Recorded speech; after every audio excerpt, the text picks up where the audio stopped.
The house beneath the lake. There is a place they don't put on maps anymore. Not because it's dangerous, or even secret, just forgotten. Time has a way of folding over certain places, like a sheet pulled over a sleeping figure. People drive by and feel nothing. Walk past and remember nothing.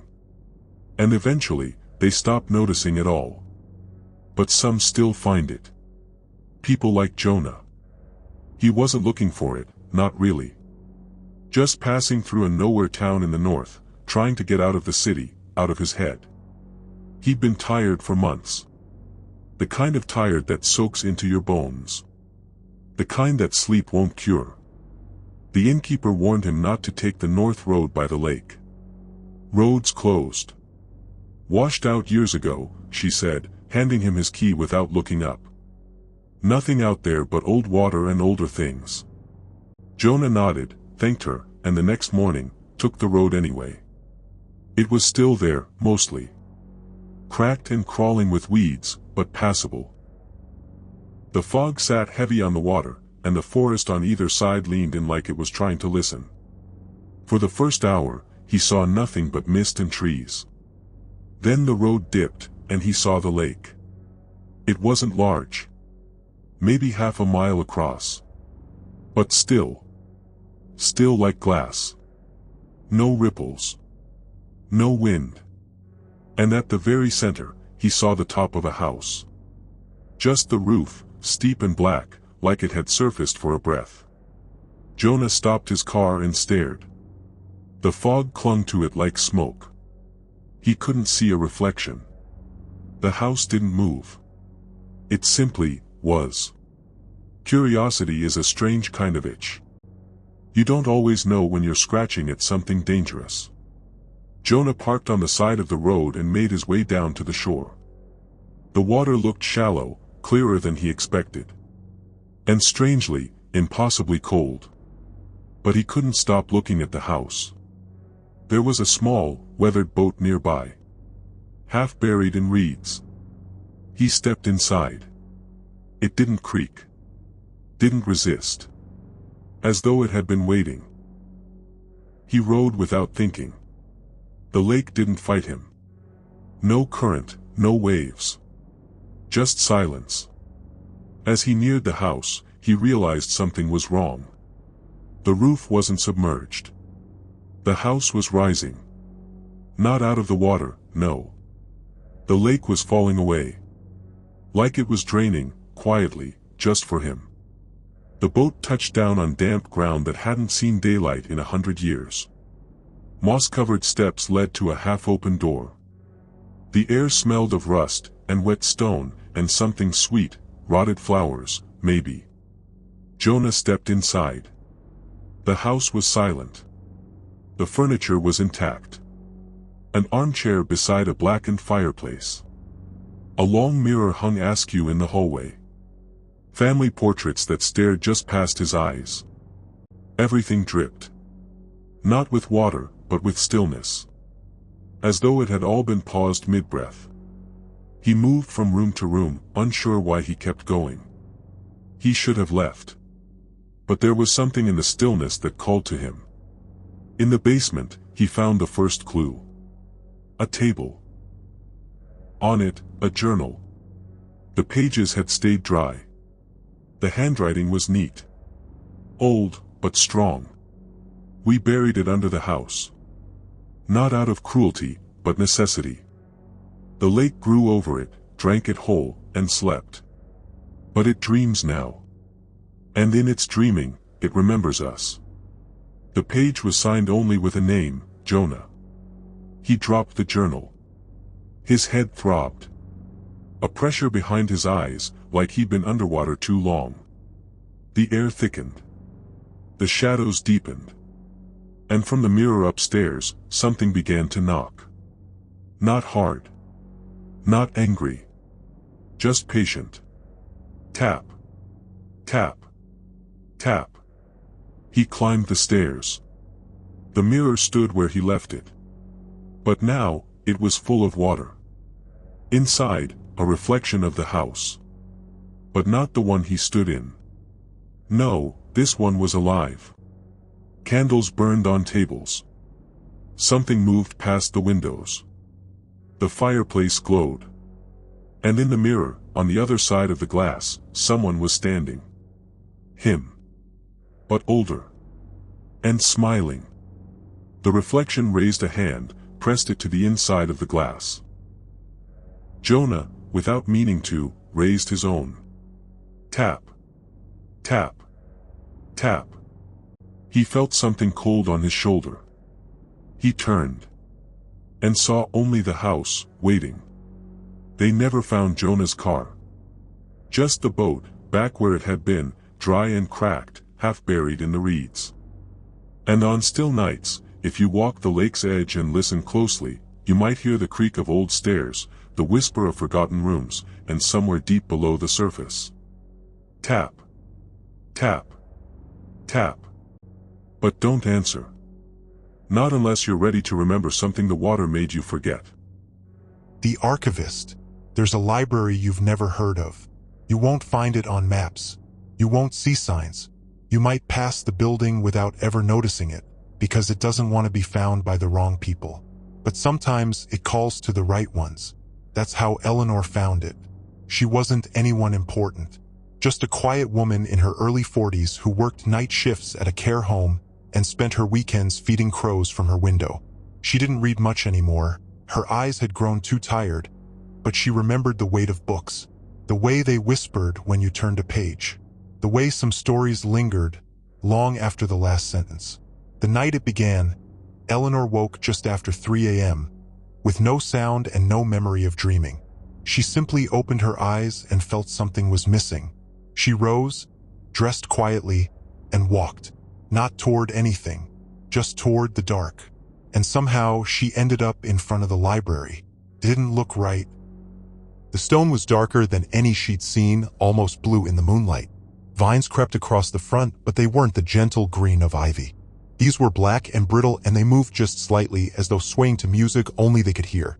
The doors opened when she touched them. Inside, the scent of old parchment and wax filled her lungs. The air was heavy, not stale, but thick, like walking through a memory. Candles flickered along endless shelves. And above her, the ceiling rose into darkness that no flame could reach. There were no signs, no people, no footsteps but her own. And yet she heard whispering. Books don't speak with voices, but some are alive in their own way. They remember. They listen. And in this place, Eleanor could feel them watching her. Not in fear, not in judgment, in recognition. She wandered, letting her fingers trail along the spines. Some were bound in cracked leather. Others in faded silk, rough wood, soft cloth that felt almost like skin. She didn't open any, not yet. She was waiting, and then she found the table. It sat in the center of the main chamber, beneath a chandelier of glass bones. The table was wide, circular, and in its center rested a single book sealed in glass.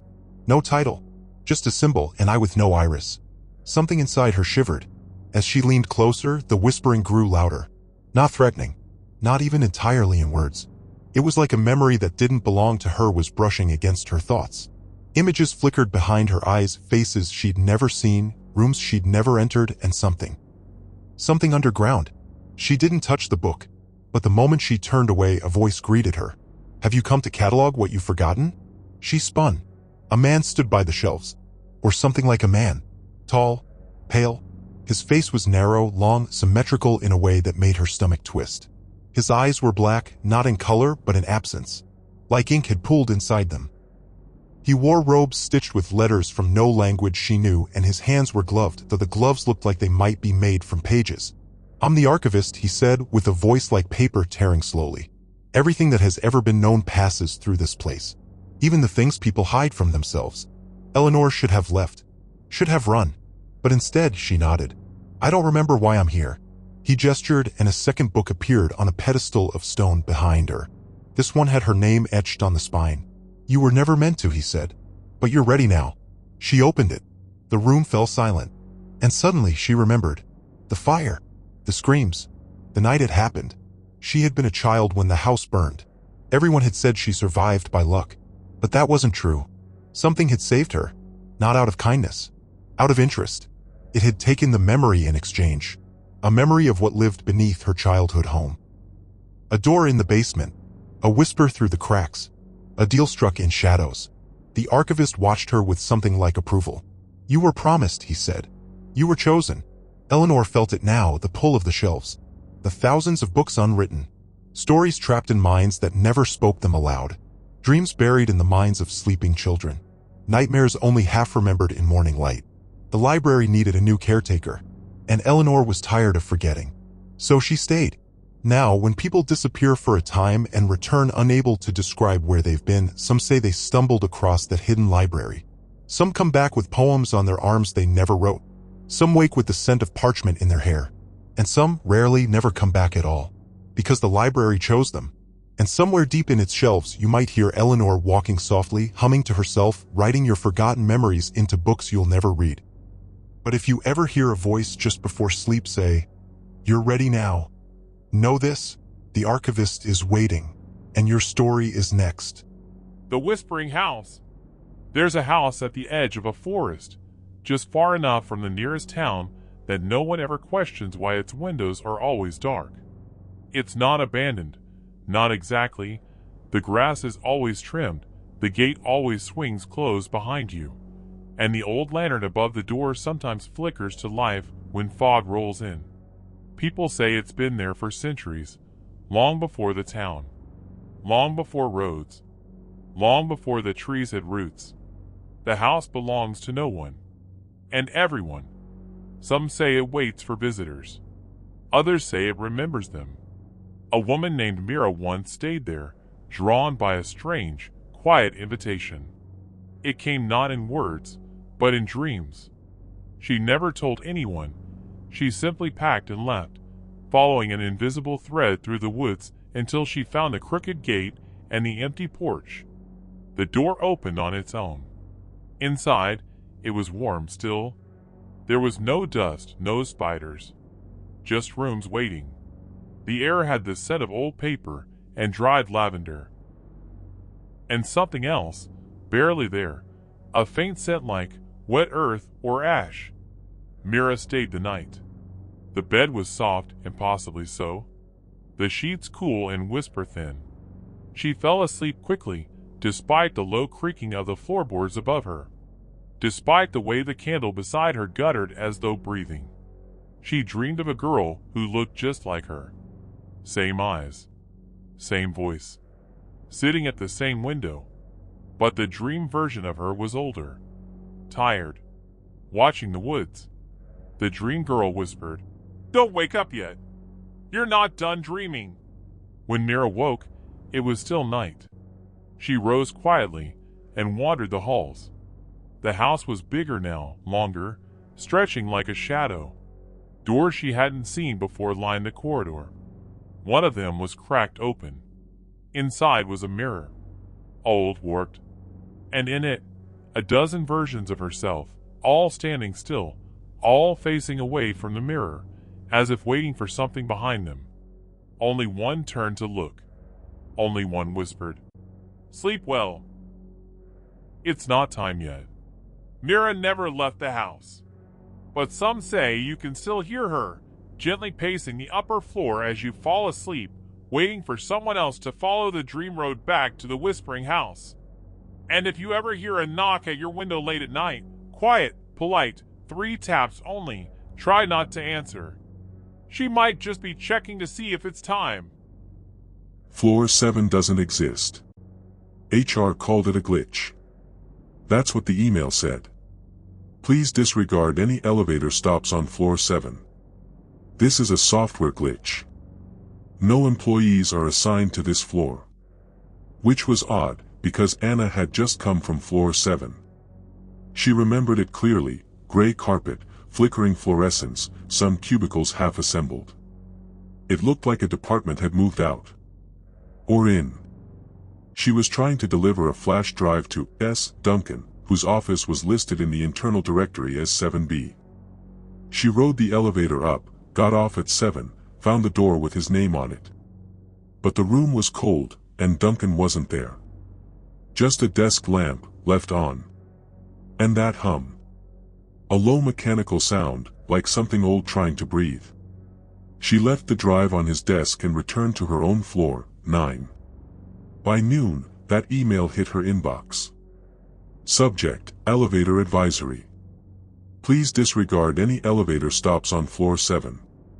This is a software glitch. No employees are assigned to this floor. She checked the directory again. No listing for S. Duncan. No floor 7. No record of her elevator log showing the stop. Like it had never happened.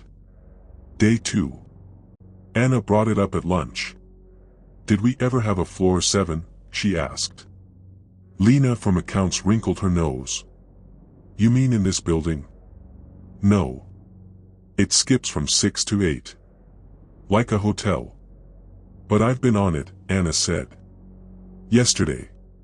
It was there. Everyone stared at her. I mean, maybe it was a construction level or something, she added quickly, trying to defuse the silence. Must have been, Lena said. But nobody else spoke. Not even Tony, who usually had a snarky comment for everything. Day 3. Anna tried the elevator again. Pressed 7. The button lit up, then went dark. The elevator jumped straight to 9. She tried again with someone else inside. Pressed 7 casually. Nothing. But when she rode alone. That night, working late, the elevator stopped at 7 on its own. The doors opened. Darkness. And then, light. A soft yellow glow from somewhere down the hall. A hum. Familiar. She stepped out. The office looked the same as before. But there were no windows. The layout felt wrong. Too narrow. Angled strangely. She walked to the door labeled 7B. It was open now.